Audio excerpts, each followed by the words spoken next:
Greetings, YouTube, and welcome to episode 227 of the 4,000 Question Challenge. What self-limiting thoughts or fears would you like to overcome? Well, I suffer from anxiety, depression, and PTSD. I have got a lot of them. So let's think about this for a second. What self-limiting thoughts or fears? We'll go with the one that pops in my head first. You're not good enough. Let's get rid of that one. You're not good enough needs to go. And yes, dear, I know, you agree with me. How and when do you think that the world will come to an end? Well, how are you defining the world? Are you defining the world as in like the planet Earth? Well, life on planet Earth will completely be eradicated when the sun goes supernova. Unless humanity has figured out a way to move it, for example, moving Earth into an orbit around Jupiter might protect us enough when the sun goes supernova. The planet itself will probably never go away physically, so it'll always be here. Now, if you're talking about the world in the sense of humanity, I think if we don't do something in the very near future, like in the next 20 or 30 years, we will eventually have set the Earth on a course where human life will become impossible here, unless it's like under the ocean or under the ground, one of the two. So, don't know, but if we haven't blown ourselves up by then or wiped ourselves out with something else, we may find a technical means of maintaining humanity by moving some of us off the planet and with our most valuable information, maybe some of our most valuable artifacts, and the rest here being stuck and trying to figure out how to survive. I would imagine that's probably going to happen. You'll have some that get to leave and some will be stuck, and hopefully the ones that get stuck will have some kind of life, but I'm not sure what that life will be like. So I don't know if it'll ever end in that sense, but I think the humanity can survive the upcoming future. Just going to be very, very hard. And if we don't, we don't. What do you think the world would be like in 100 years from now? I think I just described what the world will be like 100 years from now, so there you go. If you could change anything in the world's history, what would it be? Now that is a very dark, dangerous route to go down. What ifs are dangerous. They're fun, but they're dangerous because you can get yourself lost into them very easily. So what would I change? I change anything in the world's history. So we're talking realistically. I can only change what happened actually in history. So no magic thrown in there. Paul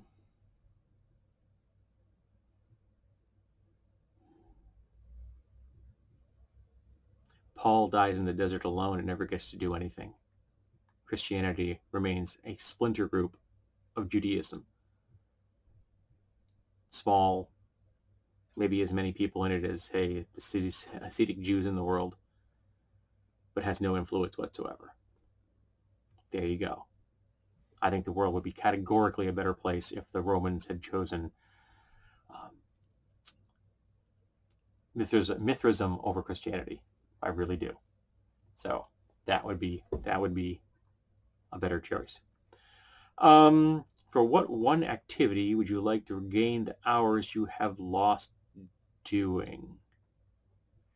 So something I have spent hours doing, and I would like those hours back. I'm going to go with, and this is going to sound familiar, anyone who's been watching these videos, I'd like all the hours back I've lost to mental illness. Yeah, I would. Feel like having another fucking lifetime added on.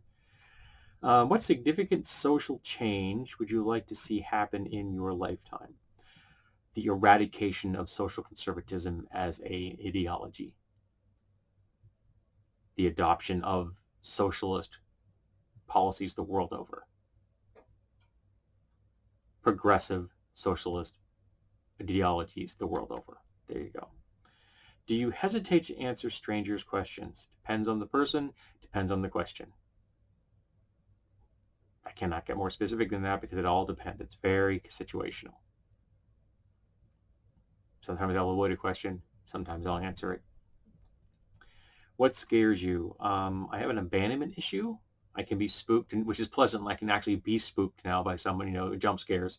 At one time I couldn't because my anxiety was so high because I was always in a state of constantly being terrified.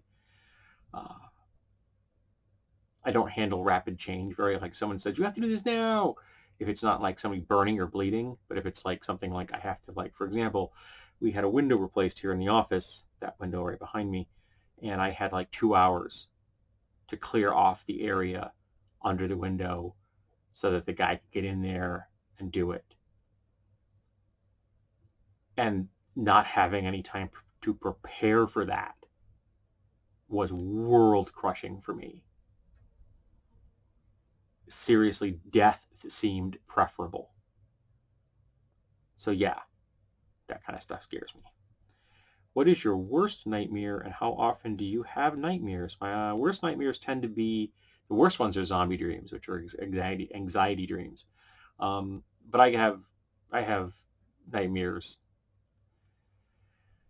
Depending on what my mental health state is at the time, I can go weeks or sometimes even months without a nightmare. Then sometimes I'll have them frequently. If I do have them, they're often tied to sleep paralysis. I hate sleep paralysis nightmares because there's the added, you actually are paralyzed, and my brain knows this, and it tries to get the attention of my wife to help get me out of it. So I'll try to do something to get her attention in the real world that she can wake me up. Yeah, I have that kind of level of control in my dreams. But so yeah, zombie dreams are the worst. Work dreams are another sign of anxiety to a lesser degree. I'll be dreaming about being at work and doing the same things over and over again, things, that kind of stuff like that, because that's what my job is, doing things over and over again. So I don't know. It all depends on my state of mind, from frequently to not for months at a time. Okay, last question for 227. What worries you more, financial or physical security? Yes. But at this point in my life, I'll go with physical. There are times when I'm concerned about physical security in a way that I'm not worried about financial, because at the time of this filming, we recently had somebody try to break into my home. So that was not a healthy thing for me. Not a healthy thing for me at all. No fun whatsoever. So yeah, thank you for being here for episode 227 of the 4,000 question challenge, and I hope that you'll be here for 228.